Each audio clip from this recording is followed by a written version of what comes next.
couple weeks in. We're getting closer to where we need to be, but I'm pleased with the effort. Really pleased with the way these guys show up every day and work. I think you talk about it, you put them in a lot of critical situations, and our emphasis and things we've talked about has been performance in critical situations, and that's what, we're going to continue to do that and continue to figure out who's going to perform in those situations and who won't, and that's who you can count on Saturday. So, everything that we are working on right now is trying to figure out who those guys are today. And, there's a lot of work that goes into being a good football team. What we want to do requires more. So we're working at a high level. These guys are working really hard, and our coaches are demanding it out of them. So, we're kind of in the same boat as everybody right now. You're trying to figure out who those guys are that you can depend on Saturday nights. And the thing that you preach to them over and over again is if you want your name called on Saturday, then you better come through, during fall camp and every day that you've got practice. So it's been really good. A lot of really good competitive, position battles and, backup spots, playing time, all that stuff. So it's been fun for sure. What did you learn the most, or who made anybody do anything that made an impact in the first scrimmage? In the first scrimmage, I thought we operated really well as an offense. I think when the quarterbacks play well, that helps a lot. And, Ben Chandler and Daniel Bill all played really well. So, I think they're making good decisions in the RPO game. They understand the issues. They're getting rid of it. Offensively, I thought we made some pretty good plays. In the receiver spot, I thought our running backs ran the ball well. They're where they're supposed to be. We did have a couple balls in jeopardy there in the red zone that, at quarterback you can't do. Kind of throw it right to them, which that is something that, absolutely that's the difference in winning and losing, right? We've talked about all these close games. When you get down there, it's going to be hard enough. You got to cash in. Defensively, we had some opportunities at turnovers and didn't cash them in. That's a problem, right? That's something that you got to do because you see the way that turns, tide of a game. I don't know if there's anybody, one person I would say, that stood out and changed the, scrimmage. But I was pleased with our guys on offense, and I thought defensively made some stops down there in the red zone when we needed to. And it was a lot of field zone specific stuff. So we're kind of on the plus side of the field a little bit more than just a normal, open field scrimmage. So the defense was in some tough situations, a start at the plus 35, a start at the 50, things like that. But I think that's good. When you get down there, it doesn't matter. 20 to 20, those yards really, in football, people are going to get yards. It's bowing your neck and stopping them in the red zone. We got some good stops, so I thought that was good. I think it was a combination of pressures, making you have to get rid of it early. Some good plays on the back end. Lorenzel Dubose made a couple nice plays on man-to-man throws in the red and gold area, which was huge for us. As a potential third corner, kind of in that deal. And then defensively, I think we didn't tackle as well as we want to, in the first scrimmage, which a little bit frustrating because we thud every day, and that's the idea. So you don't know if you're doing a really good job of breaking tackles or you're not doing a great job of making them. But either way. That's something that we've been addressing, since that scrimmage. Third string quarterback battle. Sounds like Beal's trying to slide into it, or is Altman still available? Or? Yeah, everybody's available really except for Lunch. He's kind of got this arm deal that we're getting figured out. So I think we'll have some answers by the end of this week. But no, right now, if you had to play tomorrow, it's Daniel for sure is the third guy. But Sam's done some really good things. He's bright, he's really smart. He understands what we're doing. He's a good kid to be around too, man. Like he's, fun to be around. He's listening. He's intent. He goes out there. He competes.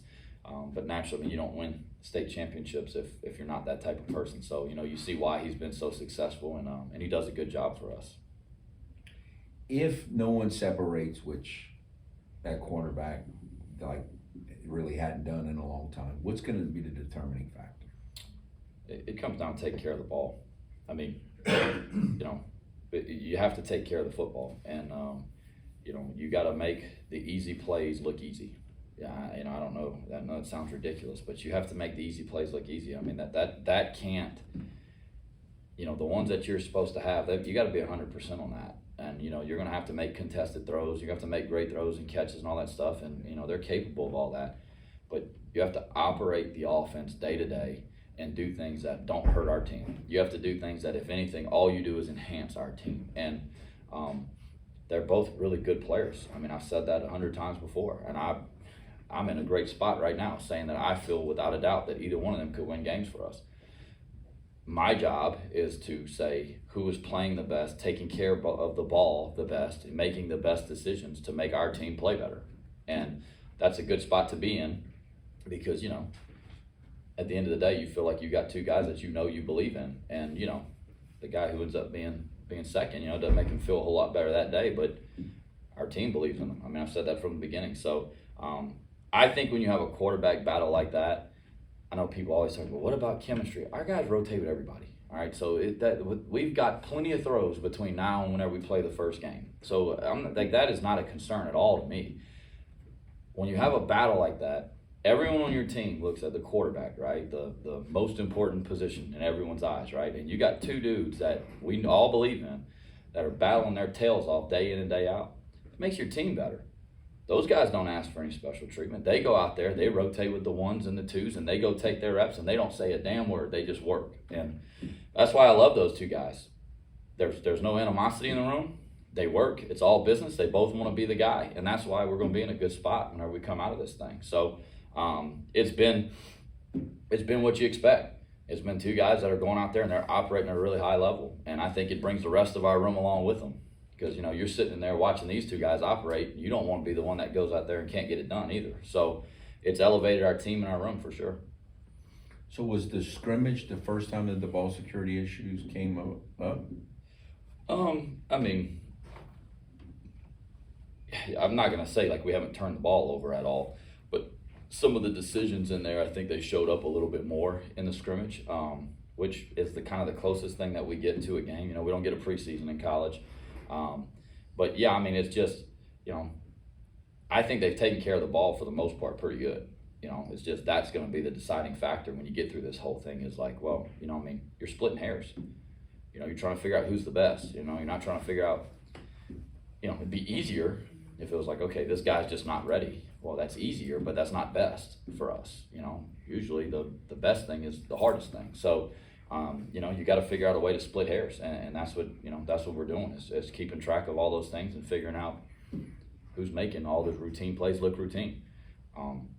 We got good players around them. You know, we're gonna make plays in the throw game. You know, I mean, they're gonna make good decisions. You know, it's just they have to make good decisions, and when we throw the ball and put it in jeopardy, that's not a good decision. That's hurting our team. It's a little bit early, I guess, but have you ever started looking at Grambling maybe? Yeah, I mean, we've done a little bit of summer stuff on them. You know, it's tough because they've had a head coaching change, which certainly means that, you know, there's a lot of roster change. In the past couple of years, they've had a lot of attrition on the roster. So kind of who's there personnel-wise is kind of hard to figure. I mean, you know who's there, but, you know, how they fit is hard to tell. You know, they have a defensive coordinator who the last time he called it was 5 years ago, which, I mean, 5 years is a lifetime. As a college football coach and a play caller, I mean, you change your philosophy and the way you see things. I mean, it changes drastically in 5 years. So, you know, exactly what are they going to do? You know, we don't know. He's been to a couple different places, obviously, since 2019. Had success at different places. So you'd imagine that, you know, they're probably going to be kind of piecing some things together. You know, and on offense, you kind of, you know, for us defensively, it's kind of the same thing. Like, well, you know, what pieces do they have, or do they feel like it fits? So it's the first game's always tough. I think you got to go out there and you got to run schemes on offense and defense that your team knows, that your players feel really confident executing, regardless of front coverage, whatever. You know, and you got to go out there and it's got to be kind of like a camp rules game. Basically, hey, everything's on the table. You know, we got to adjust it out. We got to figure it out. So. We haven't spent a ton of time on it, you know. Right now it's more about us than it is about anybody else. But yeah, I mean, we have looked at them a little bit, and you know, you're trying to figure out, kind of put the pieces together, figure out exactly what it's going to look like, which we probably find out on kickoff on the 31st. We talked to Mason Narcisse yesterday, and obviously last season was very challenging for him. And boy, was it! And so, he's talking about this being, you know, going out in style and having this. What do you see from him right now? he's really focused right now, and he's really playing at a very high level. We were really excited about him last year in fall camp, and in the beginning of the year, obviously, when his father passed, that puts things into perspective pretty quickly, of what's important, and certainly for him, it rattled him and it shook him, and he settled back in, and he's been great for us. He's playing really good for us on the inside. I mean, he's performing at a really high level. He's tough to block. He's quick, he's athletic, he's strong. So Mason's done a really good job for us. He's someone, again, we've talked about how important it is for us on that front to play well, and he's going to be a big part of it. So he's had a great camp. I think he's as bad as it sounds, kind of settle into to life and kind of what it's like after you lose the loved one. And that's always. It's hard, man. It just kind of rattles you, and especially, I mean, he's young. I'm fortunate. My mother and my father, I still pick up the phone. I call them whenever I need. That's a tough thing to handle when you're that age. So, he's had to adjust to life, without his dad, and he's an only child. So, that adds to it. So he's adjusted well to it. And Mason's a great kid. They are a great family, and he's kind of moving along and figuring out kind of, what life looks like and his role for this team, and it's a big role. Coach Bergeron mentioned that Kendrell has had some nice moments, including in the scrimmage. We've kind of had a three-headed monster here we've talked about, but what role could he play? What kind of progress has he made? Yeah, Kendrell's someone I'm really proud of. He had some really, people don't understand what some of these guys go through, had a terrible knee injury, had a hard time getting over it.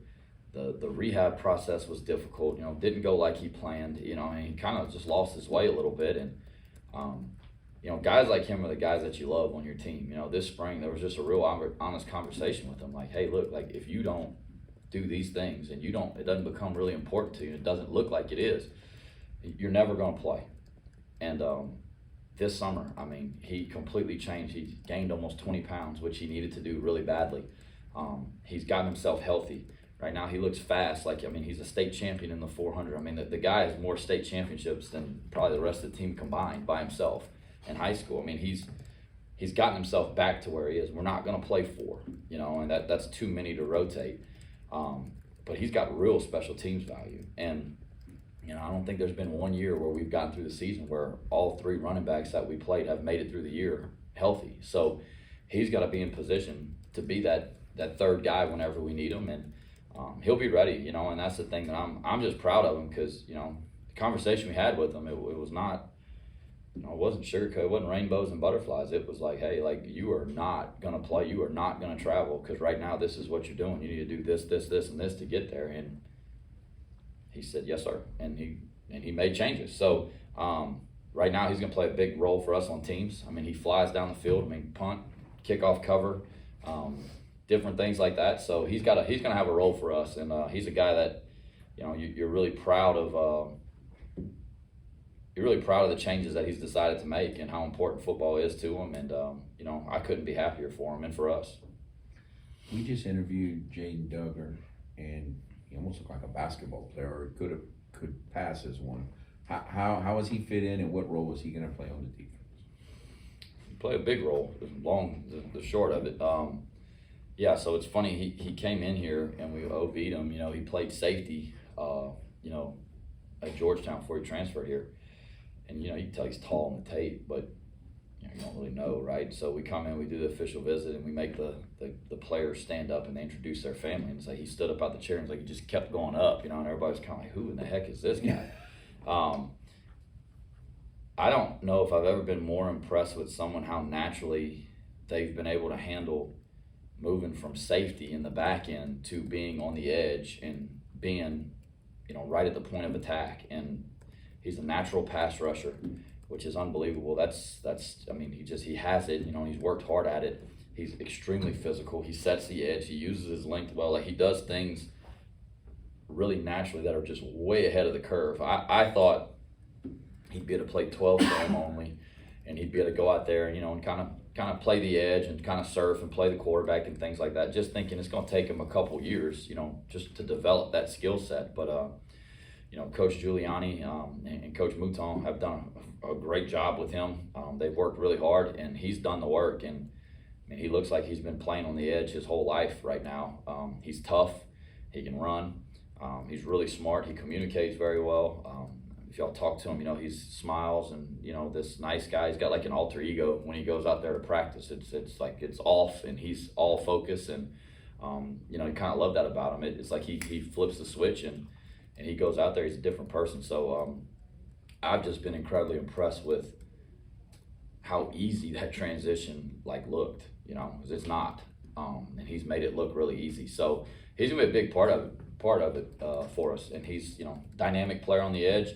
Got a lot of value. Obviously with his history, he can cover. He can drop. He's really good in drops. Understands coverage. Understands where he fits. But I've been just really impressed with his physicality on the edge. Got time for a couple more. Are y'all okay health wise? Yeah. So got through the scrimmage pretty good. Lance Lejean rolled up his ankle a little bit. He had a pretty good day, but I think he'll be back a little bit today. Keon Martin had rolled his ankle the next day, which that's the one I was really worried about. It didn't look good, but he practiced the next day. So he's a little bit hobbled, but it's not as bad as we thought. Lunch is out right now. Jathan Caldwell's been out for a while. He's still not back. We had some tight ends that were a little bit banged up, but they're supposed to be coming back today for practice, so that'll be good. Relatively, yes. We're as healthy as you could ask for at this point. And we're going to continue to try to do things. We have hard days in there, but we built in our off days, and we kind of tier things where they have rest and stuff like that. So again, I think our strength staff has done a phenomenal job. There's some things that can't prevent, but they've helped us prevent a lot of the soft tissue injuries and things like that. That I think do come with being in really good shape and being strong and being flexible. And so luckily we've been able to avoid that, and hopefully it stays that way. Last year you just get hit in a couple spots, man, where you're thin, and then all of a sudden it's a problem, And so injuries are going to happen. It's an ugly part of the game, but you just hope it's kind of in the right spots where you can manage it until you get those guys back. And Bayless was out from the beginning with a hamstring. He should be starting to get back. He's been doing indie and things like that. He should be able to get back into it this week too. We chatted with Caden Morrow today too. What have you been most impressed or pleased with in terms of his development the last couple of years and what he's bringing to that group right now? He's a veteran now. And he's playing like it. The best thing that happened for him was Jax had a little bit of a foot injury in the spring, and so we kind of limited him, in and out. And I don't mean this as a knock to Jax. Obviously, I think Jax is a great player. When Caden was in, he didn't really miss a beat. He kind of didn't notice it. So I think that built a lot of confidence in him. Right now, between him, Quentin, and Bryant, those are like our 6, 7, 8, or I'm sorry, I guess 6 and 7, right? Because one of them is going to start at tackle. We're just rolling him in at guard and center to give those other guys a break so he gets his feet wet and gets used to it. So he's definitely right now, he's going to play every game for us. He's going to be a good player for us, and he's worked really hard to get himself in that role. So, really, really pleased with Caden and his development. He's a guy that we always thought was a really good player when we were recruiting him. Didn't have time initially. That was kind of one of the things, whenever we had some attrition at the end of that first year, we were able to sign Caden, and we knew that was a really good get, and he's worked hard to put himself in that position. So he brings a veteran experience that, was he a redshirt sophomore, I guess? It's hard to keep track anymore. He's a redshirt sophomore, but he's a veteran, and he'll be ready to go play, and he'll play well for us. Is there a leader, anybody taking the lead at right tackle? I'd say that's day to day. I think both those guys are going to play, regardless of, whenever we get to week 1, who's going to run out there first. They're both going to play. They both flash at times. They both do some great things, and at times they both kind of, stand out the wrong way a little bit.